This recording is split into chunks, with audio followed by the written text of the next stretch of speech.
আসসালামু আলাইকুম রহমতুল্লাহ। Relevant costing for decision making. প্রথমত ডিসিশন মেকিং এটা নিয়ে একটু আলোচনা করি। একটা কোম্পানি চাইলে কোনো একটা পণ্য সম্পূর্ণ তৈরি করা কিনে আনতে পারে, অথবা সে চাইলে ওই পণ্যটা নিজের ফ্যাক্টরিতে উৎপাদন করতে পারে। এখন কোন অপশনটা সে চুজ করবে, এই সিদ্ধান্তটা তাকে নিতে হবে। স্বাভাবিকভাবেই যেই প্রসেসে খরচটা কম, সে ওই প্রসেসটা অ্যাকসেপ্ট করবে। ওকে, ফাইন, এই জিনিসটা আশা করি ক্লিয়ার। এখন দ্বিতীয় জিনিস, রিলিভেন্ট কস্টিং, প্রাসঙ্গিক খরচ সমূহ। এই প্রাসঙ্গিক খরচ আর অপ্রাসঙ্গিক খরচ এটার পরিচয় করানোর জন্য ছোট্ট একটা উদাহরণ আপনাদেরকে আমি দিব। ধরে নেই আমার একটা শার্ট দরকার।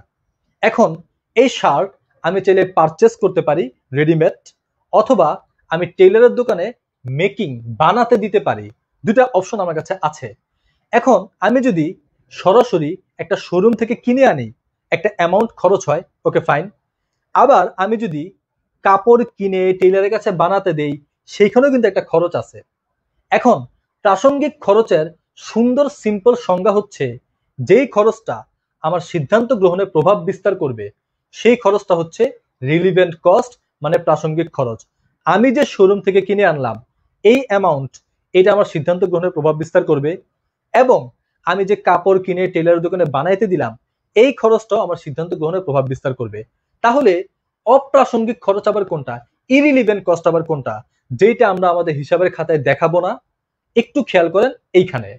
ধরেন আমি শোরুম থেকে কিনতে যাই, অথবা আমি কাপড় কিনে টেলার দোকানে বানাইতে দেই, যেই প্রসেসেই যাই আমার রিক্সা ভাড়া দরকার হবে। আমি শোরুমে গেল রিক্সা দিয়ে যাবো আসবো, আমি কাপড় কিনে টেলার দোকানে বানাইতে দিই, সেখানেও আমার রিক্সা ভাড়া খরচ হবে। ধরে নিলাম দুই জায়গাতেই আমার 50 টাকা রিক্সা ভাড়া খরচ হবে। আমি শোরুমে গেলেও 50, আর যদি কাপড় কিনে দোকানে বানাতে দিই সেখানেও 50 টাকা রিক্সা ভাড়া খরচ হবে, সেম অ্যামাউন্ট। এখন আমি পারচেস অপশনে 50 টাকা বসাই রিক্সা ভাড়া, আবার মেকিং অপশনে 50 টাকা বসাই রিক্সা ভাড়া। এই যে দুই জায়গাতেই 50 টাকা বসাইলাম, সেম অ্যামাউন্ট। এই অ্যামাউন্টটা কিন্তু আসলে আমার সিদ্ধান্ত গ্রহণে কোনো প্রভাব বিস্তার করবে না, কারণ দুই জায়গাতেই সমান পরিমাণ ইফেক্ট পড়তেছে। এই কস্ট যদি আমরা নাও দেখাই, তবুও কিন্তু আমরা খুব সহজেই সিদ্ধান্ত নিতে পারি, কারণ এইটা তো আমার অ্যামাউন্টে কোনো ইফেক্ট ফেলবে না। দুই জায়গাতেই সমান পরিমাণ অ্যামাউন্ট আমার ইনক্রিজ হচ্ছে। এই ক্যাটাগরির যে এক্সপেন্স, এটাকে বলা হয় ইরিলিভেন্ট এক্সপেন্স। এটা তো আমার সিদ্ধান্ত গ্রহণের প্রভাব ফেলবে না, কারণ আমি যাই করি এই 50 টাকা তো খরচ হবেই। সুতরাং আমার বাইং আর মেকিং যেই প্রসেসেই যাই, ইট ডাজেন্ট ম্যাটার। তবে ধরেন আমি শোরুমে যাব, সেখানে আমার 50 টাকা রিক্সা ভাড়া খরচ হবে, কিন্তু আমি কাপড় কিনে টেলারের দোকানে যাব, সেখানে আমার 70 টাকা খরচ হবে। এইটা একটা প্রভাব পড়ার ব্যাপার। এক জায়গায় 50, আরেক জায়গায় 70, এটা কিন্তু একটা ইফেক্টিভ ফ্যাক্ট। তবে দুই জায়গাতে একটা কমন অ্যামাউন্ট আছে, 50-50। ওই যে আপনি কাপড় কিনে টেলার দোকানে যাবেন, সেখানে 70 টাকা খরচ হবে, তার মধ্যে কিন্তু 50 টাকা আছে। এই দিকেও 50, এই দিকেও 50। এই যে কমন অ্যামাউন্ট, এইটা হিসাবের খাতায় দেখাতে হবে না, না, না। কারণ এই 50 টাকা তো আমার প্রভাব বিস্তার করছে না, প্রভাব বিস্তার করছে ওই যে এক্সট্রা 20 টাকা।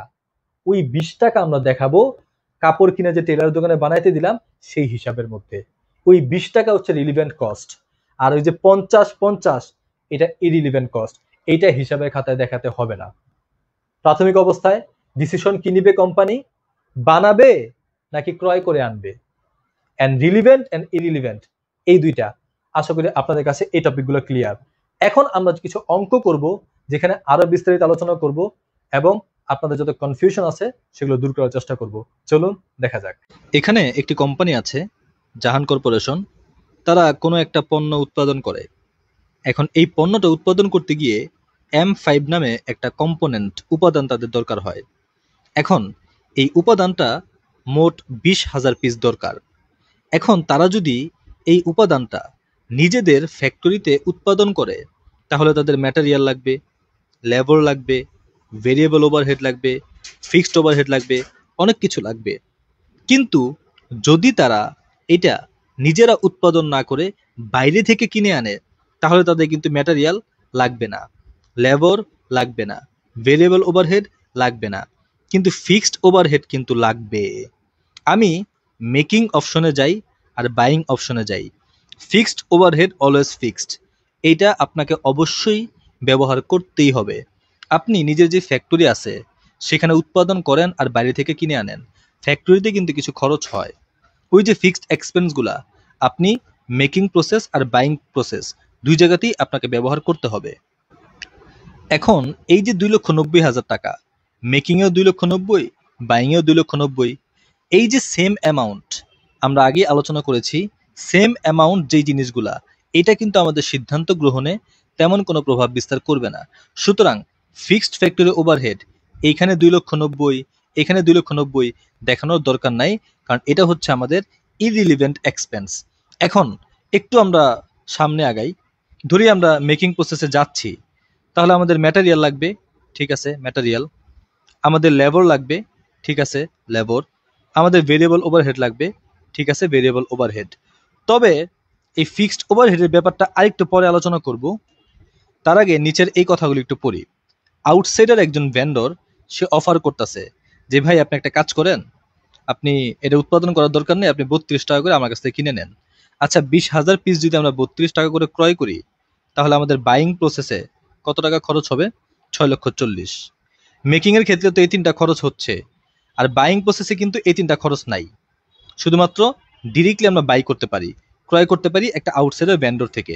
এখন ফিক্সড ওভারহেডের ব্যাপারটা আপনাদেরকে একটু বুঝাইতে চাই, যে এইখানেও 2,90,000, এইখানেও 2,90,000, সুতরাং কোনো জায়গাতেই দেখানোর দরকার নাই। কিন্তু একটা কথা এখানে বলছে, if the company stop producing this part, যদি তারা উৎপাদনটা বন্ধ করে দেয়, তাহলে 1/4 of the fixed overhead would be avoided. উৎপাদন না করে যদি বাইংয়ে যায়, তাহলে ভাই 1/4 of the fixed overhead would be avoided. আমরা চাইলে কিছুটা ফিক্সড ওভারহেড বাঁচাইতে পারি। এইখানে তো 2,90,000 লাগবে, কিন্তু যদি আমরা বাইং অপশনে যাই, তাহলে আর 2,90,000 লাগবে না, আমাদের 4 ভাগের 1 ভাগ বেঁচে যাবে। আচ্ছা 4 ভাগের 1 ভাগ যদি বেঁচেও যায়, 4 ভাগের 3 ভাগ তো লাগবে। এই 2 লক্ষের 4 ভাগের 3 ভাগ কত? 2,17,500, দ্যাট কাইন্ড অফ কিছু একটা হবে। এই যে 2,17,500 লাগবে যদি আমরা বাইং অপশনে যাই, আর যদি আমরা মেকিং অপশনে যাই, তাহলে 2,90,000 লাগবে। আচ্ছা এখন এই 2,17,000 তো এইখানেও আছে, এখান থেকে 2,17,000 বাদ দিয়ে দিই, এখান থেকে 2,17,000 বাদ দিয়ে দিই, তাহলে ফিক্সড এক্সপেন্স এই যে দেখেন মেকিং অপশনে কতটুকু রইল? 72,500 টাকা। এই মেকিং অপশনে যতটুকু ফিক্সড ওভারহেড বেশি রইল, অতটুকুই আমরা দেখাই, কারণ এইখানেও 2,17,500 আছে, এইখানেও 2,17,500 আছে। এটা দুই জায়গা থেকে আমরা অ্যাভয়েড করে দিলাম, কারণ এটা হচ্ছে ইরিলিভেন্ট কস্ট। ওই 2,17,500 কিন্তু কোনো প্রভাব ফেলবে না। এই যে 72,500 টাকা বেশি দরকার, এই 72,500 টাকা আমাদের প্রভাব বিস্তার করবে। এইবার আসি এই যে মেকিং এর ক্ষেত্রে, ম্যাটেরিয়াল লাগবে, লেবার লাগবে, ভেরিয়েবল ওভারহেড লাগবে, ফিক্সড ওভারহেড লাগবে, ওভারঅল কস্ট কত? 4,67,500। কিন্তু যদি আমরা বাইং অপশনে যাই, তাহলে আমাদের 20,000 পিস ক্রয় করতে কত টাকা লাগবে? 6,40,000 টাকা। স্বাভাবিকভাবেই আমরা কিন্তু বাইং অপশনে যাব না, আমরা সিম্পল একটা কমেন্ট দিয়ে দিব, the company should make the part because buying cost is higher than making cost. Very simple.